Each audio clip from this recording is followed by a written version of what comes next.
Paz do Senhor a todos. Gostava de, neste dia, partilhar a palavra de Deus convosco e gostava de, para isso, ler um texto que está na palavra de Deus, na carta aos Colossenses, capítulo 4, ler dos versículos 2 até ao 18 e vamos meditar acerca de um tema que é tempo de crise, tão pertinente.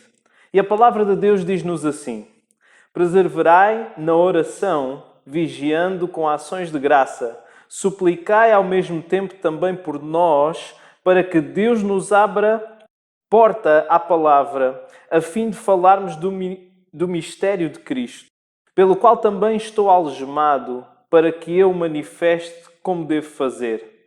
Portai-vos com sabedoria para com os que são de fora, aproveitai as oportunidades. A vossa palavra seja sempre agradável, temperada com sal, para saberdes como deveis responder a cada um. Quanto à minha situação, Tíquico, irmão amado e fiel ministro, e conservo no Senhor, de tudo vos informará. Eu vos envio com o expresso propósito de vos dar conhecimento da nossa situação e de alentar o vosso coração. Em sua companhia vos envio Onésimo, o fiel e amado irmão que é do vosso meio. Eles vos farão saber tudo o que por aqui ocorre. Saúda-vos Aristarco, prisioneiro comigo, e Marcos, primo de Barnabé, sobre quem recebeste instruções. Se ele for ter convosco, acolhei-o. E Jesus, conhecido por justo, os quais são os únicos da circuncisão que cooperam pessoalmente comigo pelo reino de Deus. Eles têm sido o meu lenitivo. Saúda-vos Epáfras, que é dentre vós servo de Cristo Jesus, o qual se esforça sobremaneira continuamente por vós nas orações, para que vos conserveis perfeitos e plenamente convictos em toda a vontade de Deus. E dele dou testemunho de que muito se preocupa por vós, pelos de Laodiceia e pelos da Hierápolis. Saúda-vos Lucas, o médico amado, e também Demas. Saudai os irmãos de Laodiceia e Ninfa, e à igreja que ela hospeda em sua casa. E uma vez lida esta epístola perante vós, providenciai porque seja também lida na igreja dos Laodicenses e dos de Laodiceia. Lede-a igualmente perante vós. Também dizei a Arquipo, atenta para o ministério que recebeste no Senhor, para o cumprires. A saudação é de próprio punho. Paulo. Lembrai-vos das minhas algemas. A graça seja convosco. O contexto desta carta, Paulo está preso, mas ele não está inativo. Da cadeia, ele lidera a obra de Deus. Hoje vemos criminosos a comandar fações a partir da cadeia. São agentes da morte e da violência. Paulo dá as suas últimas instruções sobre uma vida cristã vitoriosa em tempos de prova e crise. Em primeiro lugar, Paulo mostra-nos que nós devemos ocupar-nos com as coisas mais importantes. Dos versículos 2 até ao 6, nós vemos que Paulo dá primazia à oração. A oração deve ser perseverante, persistente, paciente. A igreja não pode deixar de orar, o fogo do altar não pode apagar-se e a igreja deve orar sem cessar. A igreja deve orar sempre, sem nunca esmorecer, e a igreja apostólica perseverou unânime em oração. Em segundo lugar, a oração deve ser vigilante, deve ser uma oração atenta. Nós devemos orar e vigiar como Neemias o fez. Jesus alertou para a necessidade de orarmos e vigiarmos a cada dia. Pedro não vigiou e por isso ele caiu. A oração, ela exige energia, exige vigilância, e as orações frias e rotineiras não são suficientes. Orar quando acordamos e quando nos levantamos não é suficiente. Nós precisamos vigiar para não nos desleixarmos na oração e também para que as nossas orações não se tornem mecânicas. A oração também deve ser uma oração de gratidão. A gratidão é uma das marcas do verdadeiro cristão. Paulo estava preso, mas com o seu coração cheio de gratidão. Os seus pés estavam presos a um tronco, mas a sua mente estava em Deus, no céu. A oração, ela deve ser também uma oração de intercessão. O apóstolo tinha a consciência da necessidade que ele tinha de orar e ele sabia a importância que a oração tinha, e a oração, ela é a chave que abre a porta grande e oportuna de Deus. Então nós devemos orar uns pelos outros, devemos orar pela obra missionária, devemos orar especificamente pelos missionários, aqueles que estão anunciando o Evangelho de Jesus Cristo, a fim de que Deus os use nas diferentes circunstâncias em que se encontram. E também devemos orar por cada um de nós, apesar de estarmos, de certa forma, em tempo de crise, presos dentro das nossas casas, ainda assim nós devemos orar uns pelos outros, interceder uns pelos outros. Em segundo lugar, Paulo fala-nos da primazia da proclamação da palavra de Deus. Paulo, ele não pede que as portas da prisão se abram, mas pede para que se abram as portas para a pregação da palavra de Deus. Paulo está preso, mas a palavra de Deus não está algemada. Para Paulo era mais importante ser um homem fiel do que um homem livre. E nas suas orações na prisão, a sua preocupação não é ser liberto ou estar em segurança pessoal, mas é ser usado por Deus na prisão. Paulo está na prisão por causa do mistério de Cristo. E este mistério envolveu o propósito de Deus na salvação dos gentios.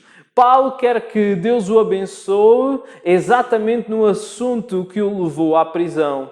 Ele não tinha nenhuma intenção de desistir do seu ministério ou mudar a sua mensagem. Paulo fez da cadeia o seu púlpito e diz à igreja que quando ela ora por ele, está a associar-se com ele no ministério da pregação. Temos aproveitado as adversidades da vida para pregarmos a palavra de Deus. Sabem, Paulo ganhou os soldados da guarda pretoriana para Cristo. Mesmo estando preso, ele estava a ganhar vidas para Cristo. E nós estamos em quarentena. Será que continuamos a ganhar vidas para Cristo? Há uma urgência de darmos testemunho de Jesus Cristo àqueles que estão perdidos. Então nós devemos comportar-nos com sabedoria, como nos diz o versículo 5. E isto tem a ver com a nossa conduta diária. As pessoas do mundo, elas estão a observar-nos. Nós não podemos ser tropeço para elas. O nosso viver deve ser irrepreensível no que diz respeito às nossas palavras, aos nossos comportamentos, ao namoro, ao casamento, aos negócios, ao estudo, ao trabalho e também o testemunho que damos a cada dia. O andar e o falar na vida do cristão precisam estar em harmonia. E aquele que crê em Cristo revela sabedoria em duas coisas. Em primeiro lugar, no uso do seu tempo. E em segundo lugar, na maneira como ele fala. Então nós devemos aproveitar as oportunidades que vêm à nossa vida. Devemos aproveitar para falar de Jesus às pessoas. E oportunidades quer dizer tempo marcado em minutos, horas, dias, dando-nos abertura para produzir este lucro eterno que é ver a transformação do coração das pessoas em tempo benéfico para a glória de Deus. Precisamos ter uma palavra certa para cada circunstância. Devemos ter a palavra certa na hora certa, como nos diz o versículo 6 deste texto. A nossa palavra precisa ser sempre agradável. Aquele que crê em Cristo não pode ser rude na sua palavra. E a nossa palavra precisa ser, como diz a palavra de Deus, temperada com sal, ou seja, nem insonsa, nem muito salgada. Não basta ganhar uma discussão, nós precisamos alcançar pessoas para Jesus Cristo. Paulo também nos fala da importância de compartilhar com os irmãos. Tíquico e Onésimo iriam compartilhar com a igreja os detalhes da situação em que Paulo estava a viver, com o fim de que eles fossem fortalecidos. E felizes são aqueles que sabem trabalhar em equipa. Nós devemos compartilhar os nossos fardos uns com os outros. Nós devemos carregar as cargas uns dos outros. E Tíquico e Onésimo eram emissários da carta aos Colossenses. Quem eram eles? Eram irmãos amados, como nos diz os versículos 7 e 9. Estavam com Paulo quando as coisas pareciam piores. E é bom nós termos gente ao nosso lado quando passamos por angústias. Ele era um fiel ministro. Tíquico ministrou a Paulo e em lugar de Paulo. Era conservo no Senhor. Tíquico não seguiu um caminho fácil, mas o caminho certo ao trabalhar ao lado de Paulo, mesmo em face aos perigos. Homens que encorajam. Nós precisamos de membros da igreja, filhos de Deus, que sejam como Tíquico e Onésimo, homens que encorajam outros.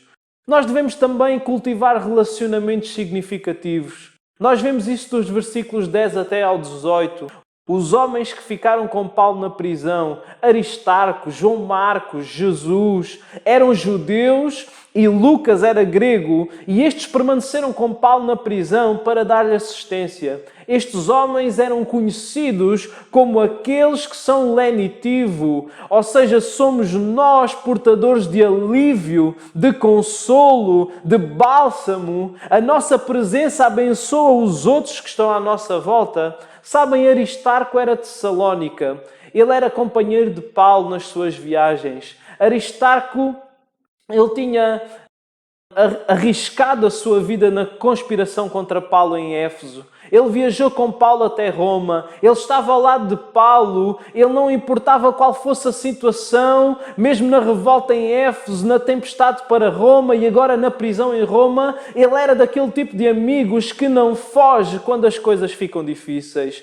João Marcos também, que foi o escritor do segundo Evangelho, primo de Barnabé, abandonou a primeira viagem missionária e Paulo rejeitou-o na sua segunda viagem. Agora Paulo reconhece que ele é útil. Ele ensina-nos que as pessoas podem superar os seus fracassos. A sua vida encoraja aqueles que fracassam nas suas primeiras tentativas. Marcos foi o homem que se redimiu a si mesmo. Jesus, o justo, nada sabemos sobre ele. Ele é um símbolo de uma multidão de crentes fiéis que servem a Deus no anonimato, mas ao mesmo tempo são alívio para os que servem a Deus. Lucas era o médico amado. Ele era gentil, ele escreveu o Evangelho de Lucas, o livro de Atos dos Apóstolos. Ele uniu-se a Paulo em Troade, viajou com ele a Jerusalém e a Roma. Lucas permanece com Paulo até ao fim. Lucas era um médico, um missionário, um historiador, um amigo que era um alívio de Deus para a vida de Paulo. O homem que orou, Epáfras, foi o fundador da igreja de Colossos. Bem como de Laodiceia e Herápolis, ele viajou para Roma para estar com Paulo, mas não cessa de orar pela igreja. Quais são as características da oração de Epáfras? Sabem, ele orou constantemente. E Epáfras não pode ministrar à igreja, mas pode orar pela igreja e falo sem cessar. Assim devemos fazer nós também nestes tempos em que vivemos. Ele orou incessantemente e a palavra usada sobremaneira é a mesma palavra usada para descrever a oração de Jesus no Getsemane. Ele orou especificamente. O seu propósito era para que as três igrejas fossem maduras espiritualmente, conhecessem e vivessem dentro da vontade de Deus. E ele orou de uma forma sacrificial. E se não há nenhum fardo, não haverá nenhuma bênção. O homem que se desviou, Demas, é mencionado apenas 3 vezes nos escritos de Paulo. E essas são as referências que falam de uma triste história. Em primeiro lugar, ele é chamado de meu cooperador e associado com 3 homens de Deus, Marcos, Aristarco e Lucas. Em segundo lugar, ele é simplesmente chamado de Demas, sem nenhuma palavra de identificação ou recomendação, como nós lemos em Colossenses 4:14. E em terceiro lugar, A palavra mostra-nos no que ele se tornou, porque Demas, tendo amado o presente século, me abandonou. 2 a 4 de Timóteo, capítulo 4, versículo 10. Então, João Marcos abandonou Paulo na primeira viagem missionária, mas ele retornou. Mas Demas amou o mundo e ele perdeu-se. E eu gostava de concluir com os últimos 3 versículos, do 15 ao 18. Paulo agora saúda Ninfa, em cuja casa a igreja de Colossos se reunia. Paulo envia um conselho ao jovem Arquipo, possivelmente filho de Filemón e pastor da igreja de Colossos. E ele diz: atenta para o ministério que recebeste no Senhor para o cumprires. O ministério é recebido de Deus e é feito pelo poder de Deus. E Paulo termina a pedir que os crentes em Cristo, os cristãos, se lembrem das suas cadeias. Porquê? E eu gostava de realçar isto e de concluir com estes 2 pontos. As cadeias de Paulo eram evidência do seu amor pelos perdidos. Era prisioneiro de Cristo. E em segundo lugar, as cadeias de Paulo eram a evidência da sua obediência ao Senhor. Então é certo que nós também, nos dias que correm, estamos a viver um tempo de crise. Mas é tempo de as nossas cadeias, o facto de não podermos sair de casa nem realizar as nossas celebrações na casa de Deus, também nós aproveitarmos todas as oportunidades que temos neste tempo de crise para evidenciar o nosso amor por aqueles que não conhecem Jesus Cristo e também evidenciar a nossa obediência ao Senhor, ainda que pareça que não temos oportunidades para o fazer. Gostava de deixar-te este desafio de obedeceres ao Senhor e que, ainda que estejamos a viver um tempo de crise, nós possamos ter o amor pelos perdidos e orar pelos perdidos e aproveitar todas as oportunidades que Cristo nos tem dado. Que Deus ricamente vos abençoe.